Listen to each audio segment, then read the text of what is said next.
ഇവിടുത്തെ പ്രതിപക്ഷ നേതാവിനും മറ്റും ഒരു ആശങ്ക, മുൻ പ്രതിപക്ഷ നേതാവിനും ഉൾപ്പെടെ ആശങ്ക, ഇങ്ങനെയായാൽ എന്താവും സ്ഥിതി? ഇതിലെവിടെ നിന്നാണ് ഈ പണം?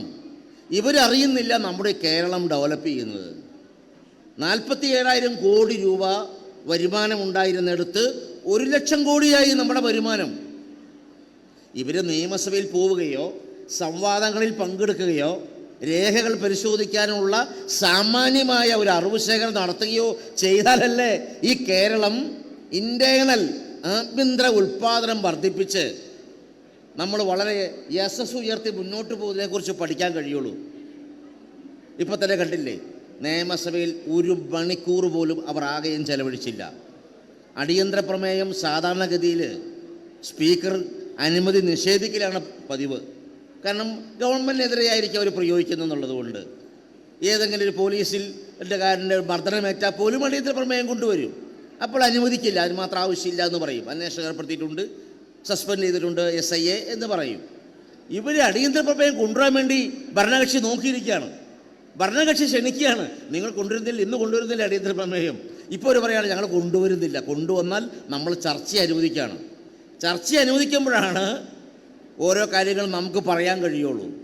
നടപ്പാക്കിയ കാര്യങ്ങളും ഉന്നം വയ്ക്കുന്ന കാര്യങ്ങളും ലക്ഷ്യങ്ങളും നയങ്ങളും വിശദീകരിക്കാൻ നിയമസഭ പോലെ ആധികാരിക വേദി വേറെയൊന്നും ഇല്ലാത്തതുകൊണ്ട് അതിനെ നാം ഉപയോഗപ്പെടുത്തുകയാണ്. പക്ഷേ അവർ ഇത് നിയമസഭയിൽ വന്നു അപ്പോൾ തന്നെ പുറത്തേക്ക് പോവുകയാണ്. പ്രിയപ്പെട്ടവരെ, ഞാൻ ചൂണ്ടിക്കാണിക്കുന്നത് എല്ലാ രാജ്യങ്ങൾക്കും കടമില്ലേ? ഞാൻ ചുമ്മാ നിങ്ങളുടെ ചർച്ചയിലേക്ക് കൊണ്ടുവരട്ടെ. 2011, ഞാൻ പുറകോട്ട് പോകുന്നില്ല, 2011 സഖാവ് VS അധികാരമൊഴിയുമ്പോൾ നമ്മുടെ പൊതുക്കടം 78,000 കോടി രൂപയാണ്. 16 ബഹുമാനപ്പെട്ട ഉമ്മൻചാണ്ടി അധികാരമൊഴിയുമ്പോൾ 1,78,000 കോടിയാണ്. ഇരട്ടിയാകുന്നു എന്നാണ്. ഇരട്ടിയാകുന്നു, 5 കൊല്ലം കൂടുമ്പോൾ ഇരട്ടിയായി കേരളത്തിൻ്റെ പൊതുക്കടം മാറുന്നതാണ് നമ്മളെല്ലാം കണ്ടിട്ടുള്ളത്. 16-21 സഖാവ് പിണറായിയുടെ ആദ്യ ഗവൺമെൻറ്റിൽ 2,76 എന്നുള്ളത് എത്രയായി?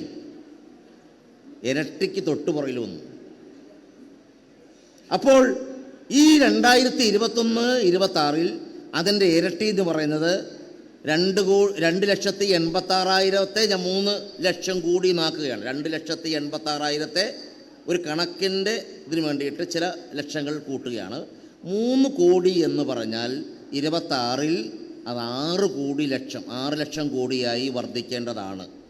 11, 16, 21, 26 എടുത്താൽ 5 കൊല്ലം കൂടുമ്പോൾ നമ്മുടെ പൊതുക്കടം ഇരട്ടിയായി മാറുന്നുവെങ്കിൽ 21-ൽ നമ്മുടെ കടം ഒന്നാം പിണറായി സർക്കാരിൻ്റെ കാലത്ത് 2,86,000 കോടിയാണെങ്കിൽ അതിനെ റൗണ്ട് ചെയ്ത് 3 ലക്ഷം കോടിയാണെന്ന് വ്യാഖ്യാനിച്ചാൽ 6 ലക്ഷം കോടിയാകേണ്ടിടത്ത് 6 ആയോ? 4,35,000 കോടിയേ നമ്മുടെ പൊതുക്കടമുള്ളൂ. അപ്പോൾ ഈ കാര്യം നടന്നതോ? 4 ലക്ഷം വെച്ച് 5 ലക്ഷം പേർക്ക് കൊടുത്തപ്പോൾ 20,000 കോടി, 1,054 കോടി രൂപ ഒരു മാസം പെൻഷൻ കൊടുക്കാൻ വേണ്ടി വരുമ്പോൾ ഈ 5 വർഷക്കാലം കൊണ്ട് 45,000 കോടി പെൻഷന് മാത്രം മാറ്റിവെച്ചപ്പോൾ സ്കൂളുകൾ ഹൈടെക് ആക്കിയതിൻ്റെ ഭാഗമായി ഉണ്ടായ മാറ്റങ്ങൾ, അതോടൊപ്പം തന്നെ സർക്കാർ ആശുപത്രികൾ. ഇപ്പോൾ നേപ്പാൾ സ്വദേശി കുമാരി ദുർഗാഗാമിയുടെ ഹൃദയം മാറ്റിവെച്ച വാർത്ത നമ്മൾ വായിച്ചുവല്ലോ. ഈ ഗവൺമെൻറ്റിനെ അതായത് ഈ പ്രപഞ്ചത്തെ ആകെ കെട്ടിപ്പിടിച്ചുകൊണ്ടാണ് ആ കുട്ടി നേപ്പാളിലേക്ക് യാത്രയായത്. നമ്മുടെ എറണാകുളത്തെ ജനറൽ ആശുപത്രി, no medical college sir, no medical college.